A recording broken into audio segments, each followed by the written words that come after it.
Hello students, welcome back to my YouTube channel The Medicos World and I am your mentor Rupali Sharma.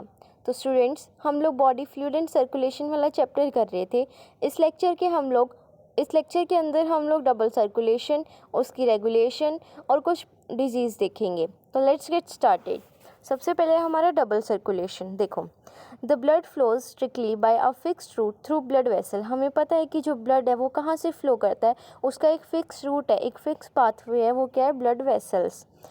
अब blood vessel में क्या क्या आएगा, arteries और veins. मैंने कितनी बार बताया कि जो आर्टरीज होती हैं वो कहाँ से ब्लड लेके जाती है, अवे, ए से ए वाला arteries away to the heart.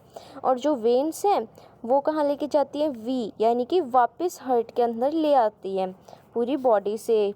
ठीक है, फिर हम आगे देखते हैं। अब देखो, basically each artery and when consist of 3 layer. अब जो हमारी आर्टरी है और वेन है उसकी 3 लेयर होती है। ये हमने मान लिया हमारी आर्टरी या वेन, कुछ भी लगा लो, ब्लड वेसल है। और इसके अंदर ये क्या फ्लो कर रहा है, ये फ्लो कर रहा है इसके अंदर ब्लड। ठीक है, अब देखो, अब कौन कौन सी लेयर्स होंगी। An inner lining of squamous endothelium the tunica intima. सबसे अंदर की साइड क्या होगी, स्क्वेमस एंडोथेलियम ट्यूनिका इंटीमा। ये रही हमारी ट्यूनिका इंटीमा। ये देखो, आर्टरीज और वेन दोनों के अंदर ही होगी। ये रही हमारी ट्यूनिका इंटीमा, जो किसकी मिलके बनी है, स्क्वेमस एंडोथेलियम की। फिर है हमारी मिडल लेयर स्मूथ मसल्स की। ये रही हमारी मिडल लेयर आ गई, ये देखो ग्रीन वाली। ये क्या है, हमारी मिडल लेयर। इसको क्या बोलेंगे हम, ट्यूनिका मीडिया। और फिर जो हमारी एक्सटर्नल लेयर है वो कौन सी है हमारी, वो है हमारी ये ब्लू वाली। कौन सी, इसका क्या नाम होएगा, ट्यूनिका एक्सटर्ना। देखो कैसे याद रखेंगे, अंदर, इनसाइड, इन कौन सी है, इंटीमा। मिडल, तो मिडल में कौन है, मीडिया। और एक्सटर्नल में कौन है, इसका नाम ही बता रहा है, एक्सटर्ना। और तीनों के आगे क्या लगा दो, ट्यूनिका ट्यूनिका ट्यूनिका। अब ये बहुत इंपॉर्टेंट क्वेश्चन है, ये याद रखना कि जो ट्यूनिका मीडिया है वो किसके अंदर थिन होती है, वो थिन होती है, पतली होती है वेन्स के अंदर। ये कई बार पूछा जाता है। As mentioned earlier the blood pumped by the right ventricle enters the pulmonary artery. अब जो ब्लड पंप कर रहा है कौन, राइट वेंट्रिकल, वो कहाँ जाएगा, पल्मोनरी आर्टरी में जाएगा। वेयर एज लेफ्ट वेंट्रिकल वाला कहाँ जाएगा, वो जाएगा अयोर्टा में, पूरी बॉडी में सप्लाई होने के लिए। और पल्मोनरी आर्टरी वाला कहाँ जाएगा, लंग्स में। ये देखो यहाँ दिखाया भी हुआ है।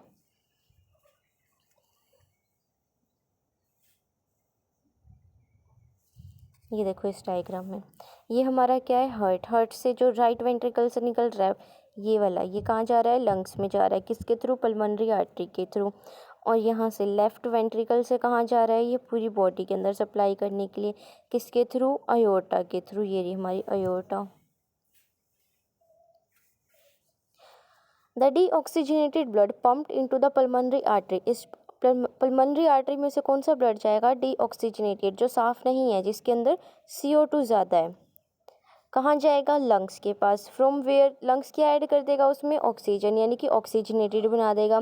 फिर लंग्स से कौन कैरी करेगा उसको, पल्मोनरी वेन। ये देखो वो कहाँ लेके आएगी इसको, लेफ्ट एट्रियम में, लेफ्ट ऑरिकल में। This pathway constitute the pulmonary circulation. इसी को हम क्या बोलते हैं, पल्मोनरी सर्कुलेशन बोलते हैं।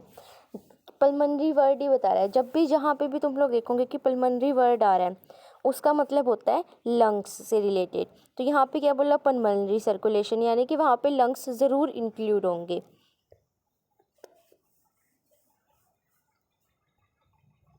एक बार इसका मैं डायग्राम बना के दिखाती हूँ। देखो,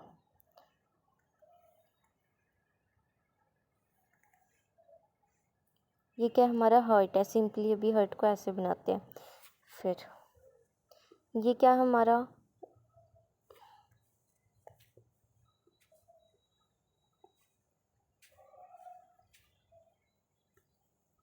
ये हमारा राइट एट्रियम, ये हमारा राइट वेंट्रिकल। अब ब्लू से क्यों लिखा, क्योंकि यहाँ पे ऑक्सीजन रिच ब्लड आएगा ना, जो डीऑक्सीजनेटेड है ब्लड वो आएगा। और ये क्या हमारा लेफ्ट एट्रियम, और ये हमारा लेफ्ट वेंट्रिकल। ये नीचे क्या है हमारी, ये बॉडी के सेल्स हैं।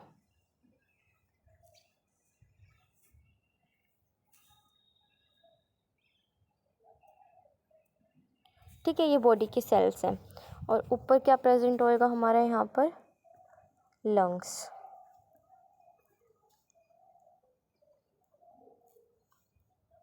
ये हमारे लंग्स आ गए। तो अब देखो हमारी बॉडी सेल्स ने क्या किया, जो इनका डीऑक्सीजनेटेड ब्लड था वो कहाँ गया, राइट एट्रियम के अंदर। कौन लेके गया, लेके जा रहा है ना हार्ट में, वापस हार्ट में, तो कौन लेके जाएगी, वेन। अब ये कहाँ आया, ये यहाँ पे वॉल्व प्रेजेंट थे बीच में। इस साइड कौन सा था, ट्राइकस्पिड, और इस साइड कौन सा था, बाइकस्पिड। कैसे याद रखा था, लैब रैट से लेफ्ट साइड बाइकस्पिड LAB, और रैट RAT, तो राइट साइड ट्राइकस्पिड। फिर ये कहाँ आ गया हमारा, राइट वेंट्रिकल के अंदर। अब यहाँ से कहाँ जाएगा, ये जाएगा लंग्स के अंदर। तो यहाँ से जो लेके जा रहा है, अवे टू द हार्ट लेके जा रही है ना, और कहाँ लेके जा रही है, लंग्स में, यानी कि पल्मोनरी आर्टरी ये लेकर जाएगी। अब लंग्स में क्या है हमारी, लंग्स में हमारी पड़ी हुई है बहुत सारी ऑक्सीजन।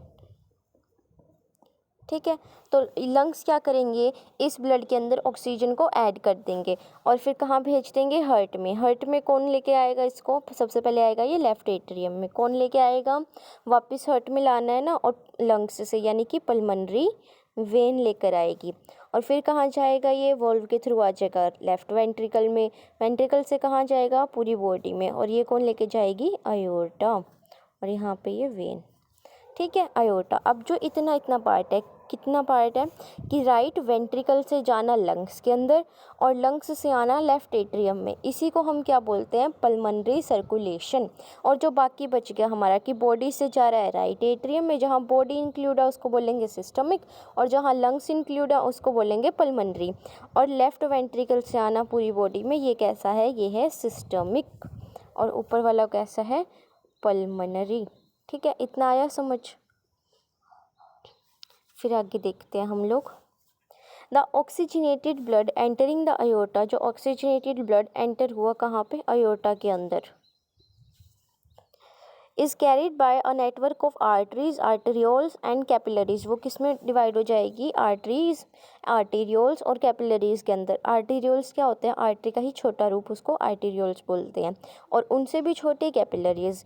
टू द टिश्यूज़ में जाएगी, फ्रॉम वेयर जो डीऑक्सीजनेटेड ब्लड है वो कलेक्ट कर लेगी कौन, वेन्यूल्स, वेन्स और वेना कैवा। सबसे बड़ी वेना कैवा, उससे छोटी वेन्स और सबसे छोटी वेन्यूल्स। ये सारा डीऑक्सीजनेटेड ब्लड उठा लेंगे और कहाँ खाली कर देंगे उसको, राइट एट्रियम में ले जाएंगे।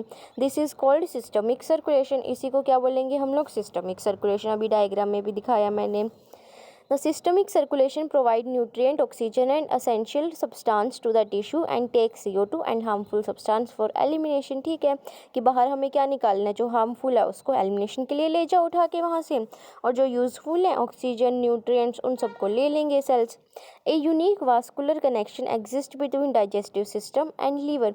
एक बहुत ही अलग तरह का सिस्टम पाया जाता है किसके अंदर, डाइजेस्टिव सिस्टम और लीवर के अंदर, जिसको क्या बोलते हैं, हिपैटिक पोर्टल सिस्टम। बहुत इंपॉर्टेंट क्वेश्चन है कि हिपैटिक पोर्टल सिस्टम कहाँ होता है। अब डाइजेस्टिव सिस्टम में भी कहाँ पर होगा, ये होगा इंटेस्टाइन के अंदर, जो हमारी स्मॉल इंटेस्टाइन होती है उसके अंदर। ठीक है, अब क्या होता है यहाँ पे कि जो स्मॉल इंटेस्टाइन है ना, वो डायरेक्टली मतलब वेन्स के अंदर ब्लड नहीं डालेगी, जो उसका डीऑक्सीजनेटेड ब्लड है। पहले वो जाएगा लीवर के अंदर, और लीवर से फिर वो जाएगा सिस्टमिक सर्कुलेशन के अंदर। यानी कि जो वेन्स डायरेक्टली राइट एट्रियम में ला रही है ना, उनके अंदर इंटेस्टाइन अपना डीऑक्सीजनेटेड हार्मफुल जो ब्लड है वो नहीं छोड़ती, वो पहले छोड़ेगी लीवर के अंदर। लीवर से आगे जो वेन जा रही है वो लेके जाएगी राइट एट्रियम में। इसी को बोलते हैं hepatic portal system. Portal system मतलब कि कोई दूसरा ऑर्गन हेल्प कर रहा है ना जहाँ पे ब्लड के सर्कुलेशन में, उसको बोलेंगे पोर्टल सिस्टम। और यहाँ पे कौन सा ऑर्गन है वो, यहाँ पे है लीवर। और हिपैटिक वर्ड लीवर के लिए ही यूज़ होता है, जहाँ पे भी हिपैटिक वर्ड आएगा उसका मतलब है कि वहाँ पे लीवर इंक्लूडेड है। A special coronary system of blood vessel is present in our body exclusively for the circulation of blood to and from the cardiac musculature। अब हार्ट को भी तो चाहिए ना काम करने के लिए। ठीक है, हार्ट पूरी बॉडी में पंप कर रहा है ब्लड, लेकिन वो पंप भी तो जब ही करेगा जब उसे खुद को ऑक्सीजन मिलेगी, उसे खुद को ब्लड सप्लाई मिल रही है। तो उसको खुद को कौन ब्लड देता है, उसको देता है कोरोनरी सिस्टम। जो हार्ट है उसके अंदर कोरोनरी आर्टरीज और कोरोनरी वेन्स प्रेजेंट होती हैं। ठीक है, जो हार्ट को सप्लाई करती हैं। फिर हमारा नेक्स्ट टॉपिक है रेगुलेशन ऑफ कार्डियक एक्टिविटी की। जो हमारी कार्डियक एक्टिविटी हार्ट की एक्टिविटी है, हार्ट जो भी बीट वगैरह बना रहा है, इम्पल्सिस जनरेट कर रहा है, सर्कुलेशन कर रहा है, वो सब कौन रेगुलेट करेगा, कैसे होगा वो सब। अब देखो हमने एक चीज़ पढ़ी थी पीछे, क्या पढ़ी थी, हमने पढ़ा था कंडक्शन सिस्टम। याद आया कुछ कि हार्ट क्या कर रहा है, खुद ही कंडक्ट कर रहा था ना, इम्पल्सिस को खुद ही बना रहा था, तो वो था हमारा कंडक्शन सिस्टम। वो कैसे पढ़ा था हम लोगों ने, देखो ये क्या था हमारा, रफली बना रही हूँ सिर्फ, ये था हमारा एस ए नोड, ये था हमारा ए वी नोड। अब एस ए नोड से क्या हुई, ए वी नोड तक चली गई जो भी सारी इम्पल्सिस थी, ठीक है। और फिर यहाँ पे क्या था हमारा, ये सेप्टम, जिसको हमने क्या बोला था, बंडल ऑफ हिस, यहाँ पे जो फाइबर्स थे मतलब। और फिर ये आगे किस में डिवाइड हो गई थी, ये आगे डिवाइड हो गई बंडल ब्रांचेज में, यानी कि यहाँ तक हमारी, यहाँ तक हमारी क्या होंगे, यहाँ से यहाँ तक बंडल ब्रांचेस, ये राइट बंडल ब्रांच, ये लेफ़्ट बंडल ब्रांच, ये हमारा एस ए नोड, ये हमारा ए वी नोड, ये फिर जो ये चीज़ है हमारी, ये क्या हो जाएगी, ये है बंडल ऑफ हिस। फिर ये हमारी right bundle branch, left bundle branch, और ये हमारे क्या है आगे, पुरकिंजे फाइबर्स। ये पढ़ा था ना हमने कंडक्शन सिस्टम में। फिर ये यहाँ पे बताया हुआ है कि जो नॉर्मल एक्टिविटीज़ हैं हार्ट की, वो रेगुलेटेड होती है इंट्रिंसिकली, मतलब हार्ट के अंदर ही रेगुलेट होती हैं। ऑटो रेगुलेटेड, ऑटो कंडक्शन पढ़ा ना हमने, ऑटो एक्साइटेबल है हार्ट, तो ऑटो रेगुलेटेड है। कौन करेगा, स्पेशलाइज्ड मसल, कौन कौन से, नोडल टिश्यू, ये सारे जितने भी हमने पढ़े, ये S A node, A V node, right left bundle branch, bundle of His, Purkinje fibre, ये सब क्या है, ये नोडल टिश्यूज़ हैं। Hence the heart is called myogenic, इसीलिए हार्ट को क्या बोलते हैं हम लोग, मायोजेनिक। जेनिक का मतलब क्या होता है, जनरेट करना, ठीक है। और मायो का मतलब क्या होता है, मायो का मतलब होता है मसल, यानी कि हार्ट की मसल्स क्या कर रही हैं, वो खुद ही जनरेट कर रही हैं, किसको, इम्पल्स को। इसीलिए बोला कि हार्ट कैसा है हमारा, वो है myogenic. Special neural centre in the medulla oblongata, हमें पता है कि ठीक है खुद तो रेगुलेट कर रहा है, लेकिन हर सिस्टम को कंट्रोल करने के लिए हमारे ब्रेन के अंदर भी कोई ना कोई मतलब सेंटर प्रेजेंट है ना। जैसे हमने ब्रीथिंग वाले में पढ़ा था कि एपन्यूस्टिक सेंटर है, न्यूमोटॉक्सिक सेंटर है पोन्स के अंदर, फिर हमारा रेस्पिरेटरी रिदम सेंटर है मेडुला ऑब्लोंगेटा के अंदर। ऐसे यहाँ पे कार्डियक एक्टिविटी को रेगुलेट करने के लिए भी तो कोई सेंटर होगा, तो यहाँ पे कौन सा सेंटर है, यहाँ पे है मेडुला ऑब्लोंगेटा के अंदर एक सेंटर प्रेजेंट है, और वो कौन सा है, एएनएस, मतलब वो किसके थ्रू रेगुलेट होता है, सॉरी एएनएस के थ्रू।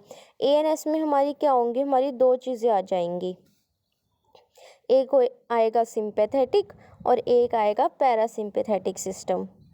देखो एएनएस की, जो एएनएस है वो दो पार्ट में डिवाइड होता है, पहला है हमारा सिंपैथेटिक और फिर सेकंड है हमारा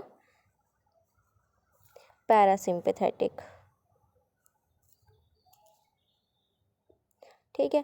अब देखो जो सिंपैथेटिक, इससे याद रखो सिंपैथेटिक ये क्या बता रहा है तुम लोगों को, सिंपैथी बता रहा है, यानी कि सिंपैथी, हमें सहानुभूति कब चाहिए होती है, जब हम कैसे टाइम में हो, जब हम किसी ऐसा मतलब मुश्किल टाइम से गुजर रहे हो, यानी कि डर का माहौल हो सारी जगह, यानी कि फाइट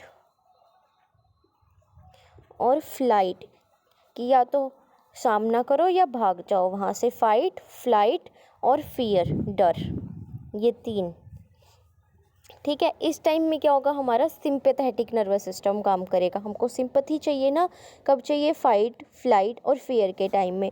और फिर है हमारा पैरासिम्पैथेटिक, पैरासिम्पैथेटिक कब काम करेगा, वो काम करेगा हमारी नॉर्मल कंडीशंस में, जब हमको सिंपैथी नहीं चाहिए। और फिर एक और चीज़ याद रखो यहाँ पे कि जो सिंपैथेटिक वाला सिस्टम है,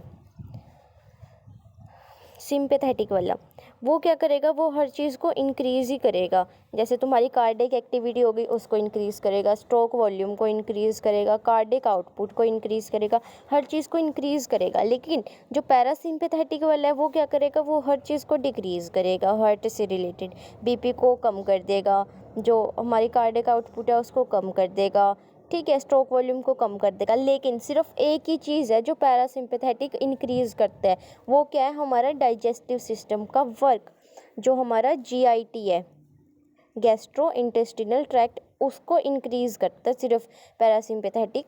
कब? नॉर्मल टाइम में। भूख ज़्यादा कब लगेगी हमें? जब पैरासिम्पैथेटिक वाला यानी कि नॉर्मल कंडीशन में होंगे हम। और GIT जो है हमारा वो डिक्रीज कब होगा? सिंपैथेटिक वाले टाइम में, यानी कि जब डर का माहौल है। यही सब यहाँ पे बताया हुआ है। देखो, neural signal through the sympathetic nerve, यानी कि ये भी पार्ट है ANS का, क्या करेगा? इंक्रीज कर देगा हर चीज़ को, हार्ट बीट को, स्ट्रेंथ को, वेंट्रिकुलर कॉन्ट्रैक्शन की, और thereby the cardiac output को भी इंक्रीज कर देगा। फिर दूसरी तरफ क्या है हमारा पैरासिम्पैथेटिक, जो किसका कंपोनेंट है? ये भी ANS का है। ये क्या करेगा? डिक्रीज करेगा rate of heart beat, speed of conduction of action potential और कार्डियक आउटपुट को, सबको डिक्रीज कर देगा। अब जो हमारा ये एड्रिनल मेड्युलरी हार्मोन है, ये क्या करेंगे? ये इंक्रीज करेंगे कार्डियक आउटपुट को। एक चीज़ और याद रखना कि जो एड्रिनल ग्लैंड होता है ना, किडनी के ऊपर एक ग्लैंड प्रेजेंट होता है जिसको बोलते हैं एड्रिनल ग्लैंड। उसके अंदर भी दो पार्ट होंगे, एक होता है बाहर वाला पार्ट कॉर्टेक्स और अंदर वाला पार्ट मेड्यूला। अब जो ये हॉर्मोन्स निकल रहे हैं ना इस ग्लैंड से, मेड्यूला वाले पार्ट से, ये कब निकलते हैं? सिंपैथेटिक वाले टाइम पे निकलते हैं। ये सिंपैथेटिक नर्व्स के जब वो एक्टिवेट है तो वो भी क्या करेंगे? इंक्रीज करेंगे कार्डियक आउटपुट को। ठीक है, इतना है समझ। फिर है हमारे डिसऑर्डर्स, जो कि हमारा लास्ट टॉपिक है। चलो फटाफट से ये भी देखते हैं। हाई ब्लड प्रेशर, ये तो तुम लोगों ने बहुत सुना होगा कि हाई BP हो गया भाई मेरा, तो हाई, जो भी चीज़ हाई है मतलब हाइपर हो रहा है, ये तो ज़्यादा ही हाई दिखा रहा है। और हाइपो वर्ड जहाँ पर भी आएगा उसका मतलब क्या है? लो है वो चीज़। ये हर चीज़ पे अप्लाई होगा। हाइपर मतलब हाई, हाइपो मतलब लो। तो यहाँ पे क्या है? हाइपर टेंशन, यानी कि हाई BP। देखो, जो नॉर्मल BP होता है हमारा, ब्लड प्रेशर होता है, वो कितना होता है? वो होता है 120/80 mmHg। mmHg मतलब Hg मतलब मरकरी, और mm पर मिलीमीटर ऑफ Hg, मरकरी। ठीक है, जो ऊपर वाला है 120, वो क्या है? वो है सिस्टोलिक। अब ये सिस्टोलिक और डायस्टोलिक मैंने इतनी बार बताया पिछले वाली वीडियो में। सिस्टोलिक का मतलब कॉन्ट्रैक्शन और डायस्टोलिक का मतलब रिलैक्सेशन, जब वेंट्रिकल या एट्रियम रिलैक्स कर रहे हैं। और इन्हीं से रिलेटेड सिस्टोलिक और डायस्टोलिक के जैसा ही एक और वर्ड बताया था मैंने, उनका मतलब भी कॉन्ट्रैक्शन और रिलैक्सेशन होता है। वो तुम लोग मुझे जल्दी से कमेंट सेक्शन के अंदर बताओगे अभी। ठीक है, फिर हम आगे देखते हैं। देखो, hypertension is the term for BP that is higher than normal. Normal से हाई है जब, तो उसको क्या बोलेंगे? हाइपरटेंशन हो गया, हाई BP हो गया। इन दिस मेजरमेंट जो 120 mmHg है, वो क्या? सिस्टोलिक कॉन्ट्रैक्शन का या पंपिंग का। पंपिंग की बात नहीं कर रही थी मैं, कुछ और बोल रही थी। मैं बोल रही थी डीपोलराइजेशन और रीपोलराइजेशन। जो डीपोलराइजेशन है उसका मतलब हमने क्या पढ़ा था? कॉन्ट्रैक्शन। और जहाँ पे री आ रहा था उसका मतलब क्या पढ़ा था? रिलैक्सेशन। वो कह रही थी मैं सिस्टोलिक और डायस्टोलिक के जैसा। और 80 mmHg क्या है? डायस्टोलिक, यानी कि रेस्टिंग प्रेशर। हमें एक और चीज़ मिल गई, देखो, पंपिंग और रेस्टिंग, ये भी, यानी कि अब हमारे पास 3 वर्ड्स हो गए हैं इनको रिलेट करने के लिए, कॉन्ट्रैक्शन और रिलैक्सेशन को। If repeated check of high pressure of an individual is, कि लगातार हमको हाई BP मिल रहा है, कितना? 140/90 या फिर उससे ज़्यादा हाइयर, उसको क्या बोलेंगे? हाइपरटेंशन। अब हाइपरटेंशन की वजह से क्या होते हैं? बहुत सारे हार्ट के डिजीज़ हो सकते हैं। और वो किसको अफेक्ट करता है? वाइटल ऑर्गन्स को, जो हमारे मेजर फंक्शन कर रहे हैं ऑर्गन्स, जैसे कि ब्रेन एंड किडनी, उसको भी अफेक्ट करता है। ये तो बात हो गई हाइपरटेंशन की। अगर BP हमारा हो जाए, देखो नॉर्मल तो कितना है? 120/80, लेकिन अगर इससे कम हो जाए, यानी कि 100/60 हो जाए, मान लो mmHg, तो इसको क्या बोलेंगे? तो लो हो गया ना। तो लो के लिए क्या वर्ड बताया था मैंने? हाइपो। और BP की बात चल रही है तो टेंशन, BP में तुमको क्या हो जाती है? टेंशन हो जाती है, यानी कि हाइपोटेंशन हो गया। तो हाइपोटेंशन कब होएगा? जब 100/60 mmHg हो रहा है या इससे भी कम जा रहा है। और हाइपर कब होएगा? जब 120/80 से ऊपर जा रहा है, अप लेवल जा रहा है, यानी कि 140/90 या इससे भी ज़्यादा हो जाए। फिर है हमारी, ये बहुत इंपॉर्टेंट डिजीज़ है, कोरोनरी आर्टरी डिजीज़। इसको कैट भी बोलते हैं, कैट से याद रखो। कैट में तो टी आएगा, लेकिन हम क्या पढ़ रहे हैं, डिसऑर्डर डिसीज, तो क्या बना दो कैड। अब इसका दूसरा नाम क्या है, एरिथ्रोस्क्लेरोसिस। ये भी बहुत इंपॉर्टेंट क्वेश्चन है कि एरिथ्रोस्क्लेरोसिस के अंदर क्या होता है। ज़्यादातर कोरोनरी आर्टरी डिजीज़ के नाम से नहीं आता, एरिथ्रोस्क्लेरोसिस के नाम से आता है, तो याद रखना। देखो नाम ही बता रहा है, एरिथ्रो मतलब आर्टरी से रिलेटेड, और स्क्लेरोसिस मतलब वहाँ पे क्या हो गया, क्लोट बन गया। हमने पढ़ा था ना, कोएगुलम बन जाता है, क्लोट बन जाता है, इनकी गांठ सी बन जाती है आर्टरी के अंदर। और कौन सी आर्टरी के अंदर, कोरोनरी आर्टरी के अंदर। कोरोनरी आर्टरी किसको सप्लाई करेगी ब्लड, हार्ट को, अभी बताया था। तो देखो क्या बोल रहे हैं, coronary artery disease often refer to as atherosclerosis. ये अफेक्ट कर रही है वेसल को, कौन सी वेसल, ब्लड वेसल। अब कौन सी ब्लड वेसल, लेकिन जो ब्लड सप्लाई कर रही है किसको, हार्ट को, और कौन सी कर रही थी, कोरोनरी आर्टरी कर रही थी। अब इसके अंदर क्या हो जाएगा, ये मान लो हमारी क्या है, ये जा रही है हमारी, देखो ये जा रही है हमारी कोरोनरी आर्टरी, किसको सप्लाई करने, हार्ट को। लेकिन इसके अंदर क्या हो गया, इसके अंदर बन गया क्लोट, ये यहाँ पे ऐसे, ये बन गया क्लोट, ठीक है। इसके अंदर से क्या बहने वाला था, ब्लड बह रहा था। तो अब ये देखो, यहाँ से ब्लड तो जा रहा है, लेकिन यहाँ से जो इसका रास्ता है वो कम नहीं हो गया, तो ब्लड भी तो कम जाएगा ना, यहाँ से ज़्यादा जा नहीं पाएगा। ये हमारी आर्टरी कोरोनरी, तो पैसेज क्या हो गया, नैरो हो गया, इसका ल्यूमेन सिकुड़ गया, कम हो गया। अब ये होता तो मैन और वुमेन दोनों में है, लेकिन ज़्यादातर किसके अंदर होता है, जो मिडल एज के एल्डरली हैं उनके अंदर ज़्यादा होता है, जो मिडल एज में होते हैं लोग, फिर चाहे वो वुमेन हो या मैन हो। फिर देखो इसी को क्या बोला हुआ है, इसके अंदर क्या हो जाता है, डिपॉजिट हो जाता है, जो अभी मैंने क्लोट बना के दिखाया, किसका, कैल्शियम का, फैट का, कोलेस्ट्रॉल का। इसीलिए तो कहते हैं कि ज़्यादा घी नहीं खाना चाहिए, तली फली चीज़ें नहीं खानी चाहिए, क्योंकि फिर तुम्हारी भी जो कोरोनरी आर्टरी है ना, उसका ल्यूमेन कम हो जाएगा, और अगर उसका ल्यूमेन कम हो गया तो मतलब सबका ही ल्यूमेन कम हो जाएगा, सबके पास ही कम ब्लड जाएगा, फिर तो अल्टीमेटली डेथ ही है बंदे की। Which make the lumen of arteries narrower. फिर है हमारा एंजाइना, ये भी इंपॉर्टेंट है, एंजाइना पेक्टोरिस, लेकिन ये ज़्यादा इंपॉर्टेंट है, कई बार पूछा जाता है, ये भी याद रखना। पर a symptom of acute chest pain, हल्का हल्का चेस्ट पेन होता है, appears when no oxygen is reaching the heart muscle। Angina, जाइना नहीं आ रही, क्या नहीं आ रही, ऑक्सीजन नहीं आ रही हमारे हार्ट के मसल पर।